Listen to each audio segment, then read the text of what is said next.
Welcome back to NJ Today.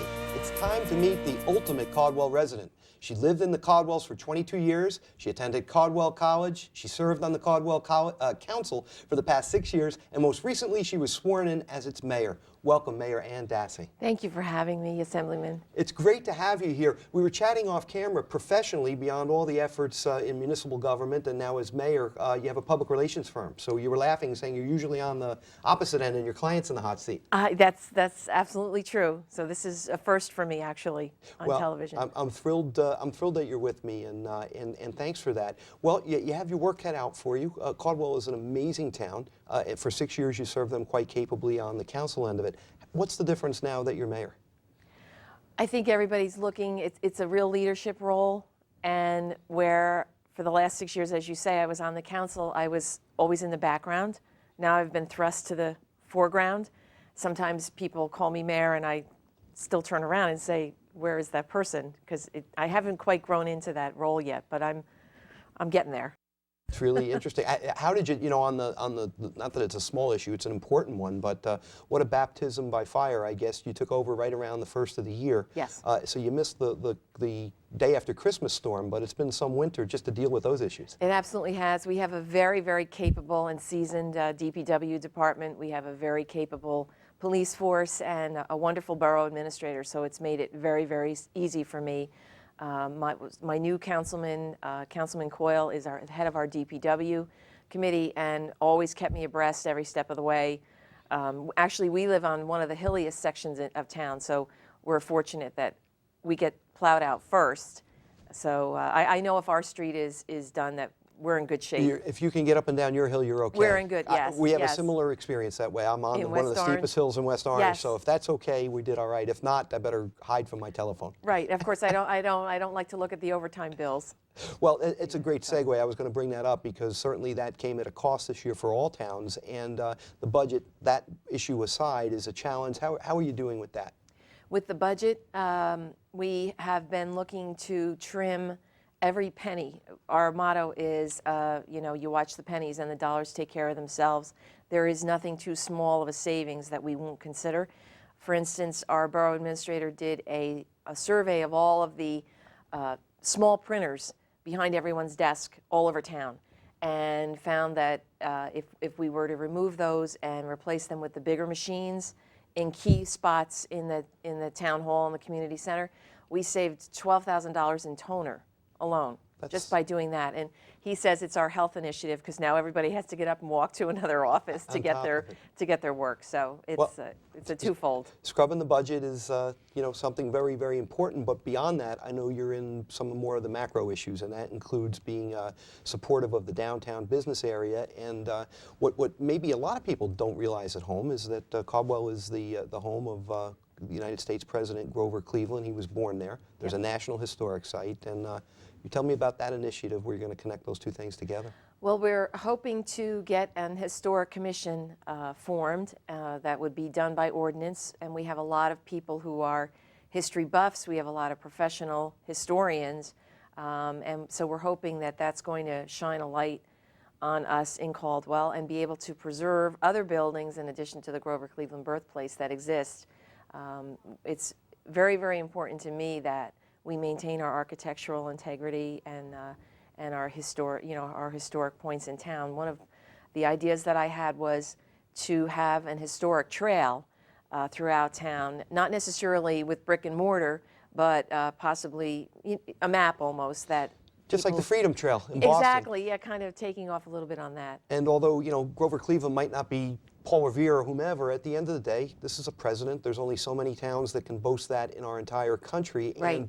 But Caldwell's history includes aspects of the Revolutionary War, certainly the Civil War, so there's a lot that can be incorporated. That sounds like a great initiative. It's, I'm looking forward to it, and I think, we've got a lot of ideas. I think it will also help to continue to make Caldwell a destination place where you can come and you can shop and you can dine, you can learn a little bit about history, and go home and have a nice experience having done that. Now, how is the first family dealing with this in Caldwell? The first gentleman, your husband, not to mention now you have an adult son. You have two adult children, yes. One of whom is an architect, your son, and your daughter's just finishing up her college degree now at age 21. So tell me how they're reacting to Mayor Mom.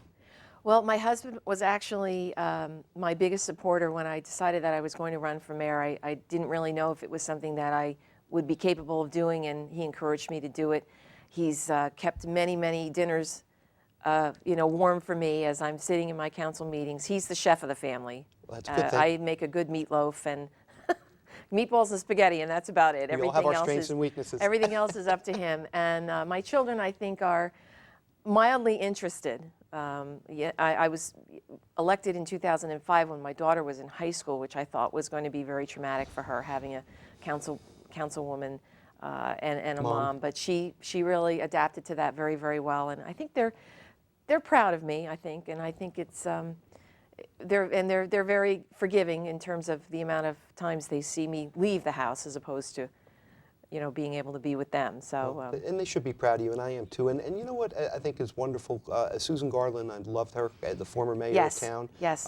And I know the two of you have a really nice relationship. Yes, and we do. Not adversarial and correct. Just a very graceful passing of the baton, if you will. Yes, Susan and Tom were friends of my mom and dad's, and actually her son Tommy and my brother were in school together, and Tommy was my brother's best man at his wedding.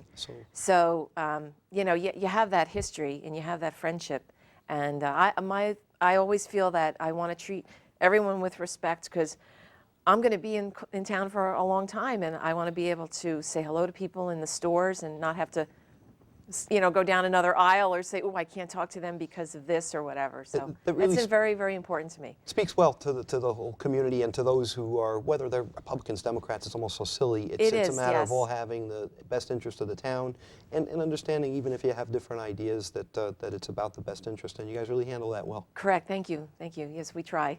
You have a great, my favorite part of town. I'm at a lot of parts of Caldwell I love, but that recreation center is a great centerpiece. The community it really center. is, and I have to say, our new director is taking it to the next level, as they say. And we're in the times when you see a lot of gyms closing, because economic times being what they are, the first thing that goes are the fringes. Sure. And one of those could be a gym membership. But we've got more people signing up for programs and really enjoying being there. I'm hoping in the future it's going to play a bigger role with the neighboring communities who may not also be able to afford to build something like that, and perhaps we can reach out to them and be able to offer that to their residents.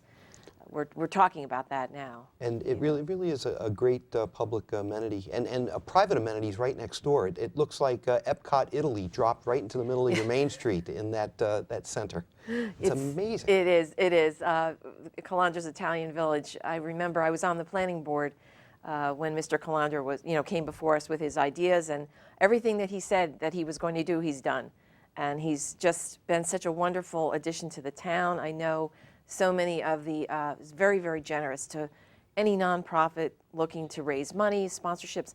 Last year we did a gold rush, the Caldwell Merchants Association, and he was our premier sponsor for that, stepped up to the plate. And we were able to give away $10,000 in Caldwell Merchant Association dollars, where you could shop at any merchant or restaurant that was a member. That's a lot of gunnels. It is.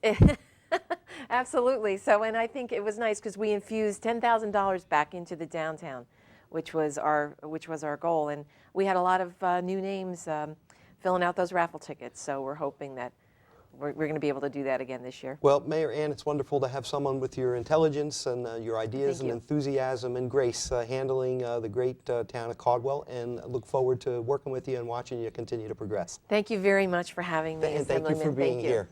And